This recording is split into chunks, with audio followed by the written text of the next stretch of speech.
Sumarsandar suðri frá sælu blandinn máttur, næri land og loftin blá, lífsins andar dráttur.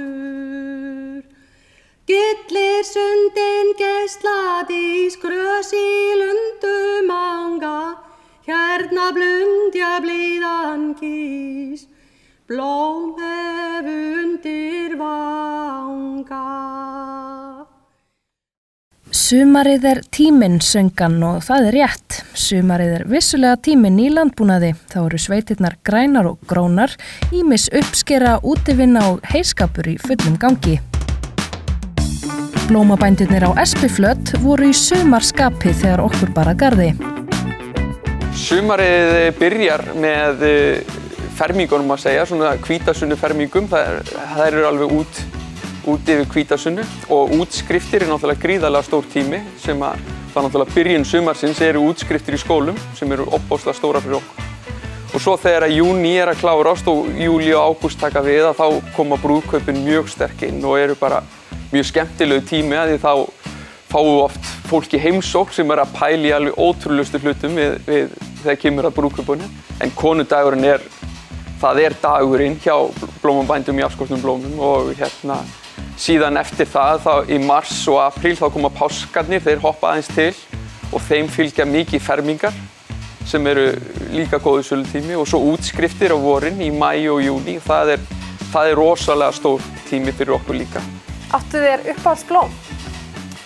Það myndi að segja frá því að það í rauninni hverju sinni eiginlega best, það blóm sem selst best sem að svona verður ósjálfrátt uppáhaldsblómi hjá manni. Þetta eru svona ákveðni litir og kannski típur sem að maður heldur meira upp á svona innst inni en einhverjum hluta vegna yfirleitt vinsælasta blómið það ósjálfrátt svona tosar í mann sko.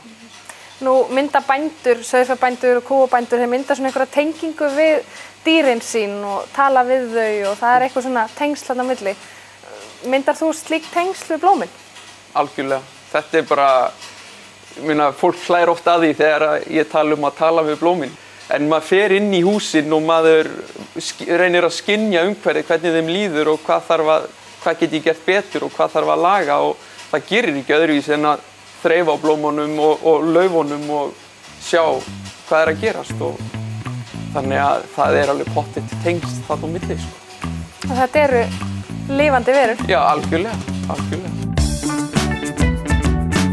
Það frekar rómantískt að koma inn í svona blómabreiðu inn í gróðurhúsunum hjá okkur. En þó þetta sé rómantískt, þá þetta hörku business, það ekki?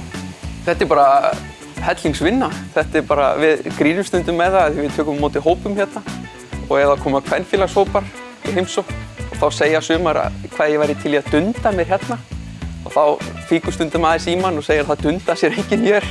Þetta bara hörku vinna og búl til að halda þessu gangandi og gera vel sko. Þetta bara mikil vinna og skemmtileg vinna. Hér maður í bollum allt árið, hér hlýtt og gott og notalegt og jákvætt umhverfi að vinna í.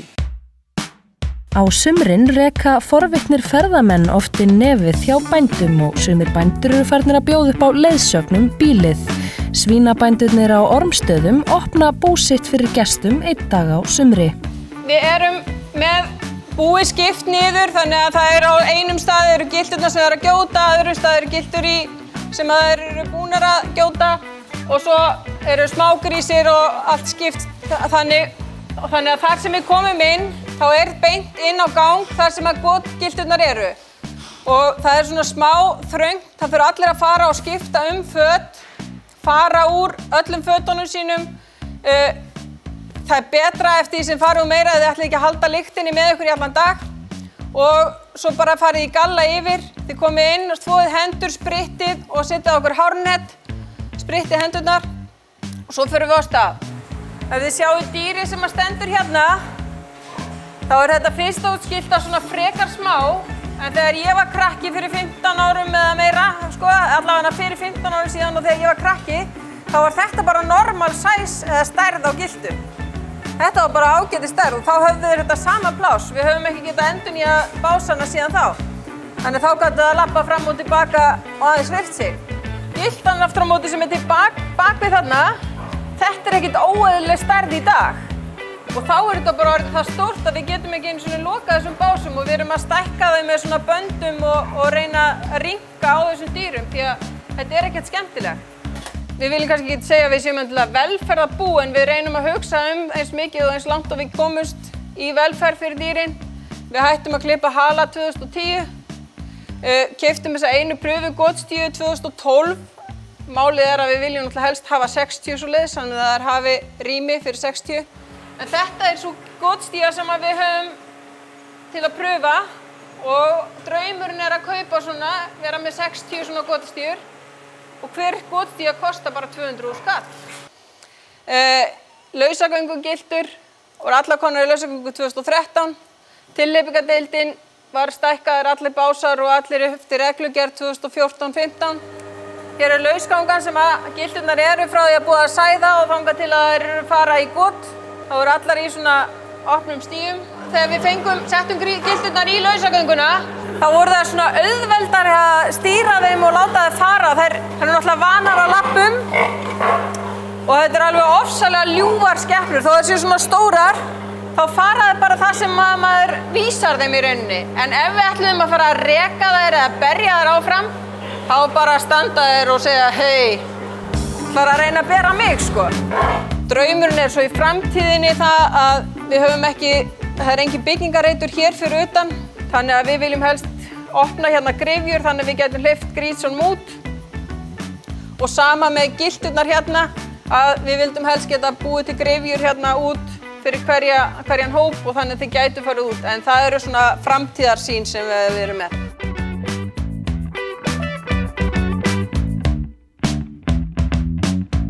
Fuglalíf setur svip sinn á íslensku sveitina og sumar tegundir meira en aðrar. Íslenski æðarfuglinn og æðarbændur hafa þróað með sér einstakt samband. Villtur fuglinn veit að bóndinn veitir honum vernd fyrir rándýrum en æðarbændur byrja að undirbúa komu fuglsins á vorin en á sumrin gerast töfrarnir. Við byrjum að tína svona í byrjun júní yfirleitt, viku kannski. Já, fyrstu vikunni í júní sem við förum að byrja að tína og það eru ofta á hreiðrum bara alveg fram í júlí sko. Þannig að þetta alltaf langur tími en við förum ekkert kannski svona annarkvæð dag niður eftir. En hvað það sem þið nákvæmlega gerið? Þetta hljóta að vera fylgja þessu einhver svona handbrögð og einhver hluta við að tína þetta? Já, við tökum, það hefur aldrei tíðkast hér að taka dúnin sko smátt og smátt. Það var aldrei gert og við höfum haldið því, við höfum ekki tekið hann fyrir að kollan er farin.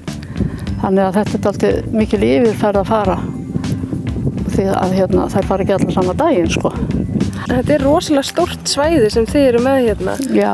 Þetta fallega skreytt, það alls konar fánar og snúrur og dót hérna. Til hvers þetta? Þetta náttúrulega, maður heldur að maður sé að laða fuglinn að og þetta eru flögg sem að ég sauma hann svona yfir veturinn úr einhverjum gamlum druslum og skrautlegar helst. Og þetta eru svona milli 800 og 1000 flögg sem við hengjum upp hérna. Og þetta getur haft kannski líka fælingaráhrif á varginn sko. Eða maður, svo sem maður veit það ekki, en maður heldur það. Og þeir eru líka með bíla og það er útvarp í gangi hérna? Já. Svo erum við auglýsingar og meiri tónlist.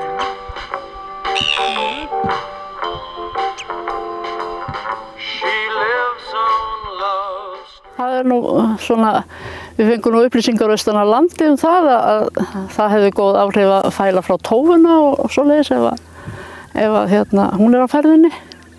Þannig að nágrannir nú stundum farnir að kvarta yfir tónlistinni og Rás 1 og veðurfregnunum og öllu. Já.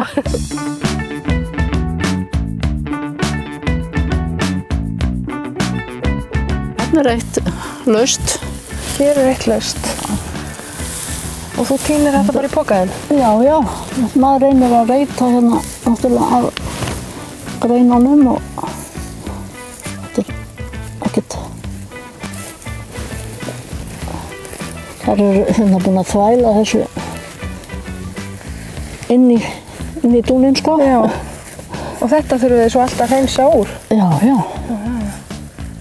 Hvað þurfum við mörg svona hreiður fyrir eins og eina sæng?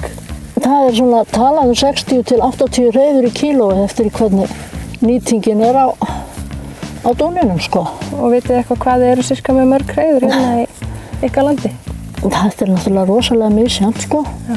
Þetta hefur dalað núna seinni árin, sko, en hérna, við erum að giska á kannski 800-900 núna á þessu ári, sko. En er eitthvað sem þið getur gert til þess að reyna að halda þessu góðu? Nei, við bara ráðum ekkert við það. Nei. Við viljum bara fá sem flesta kollur náttúrulega og bara móðgu við þeir að koma ekki í svona vori, blíðu veðri, allt þurrt og fínt og engin vargur en þær gera bara ekkert með þetta. Nei.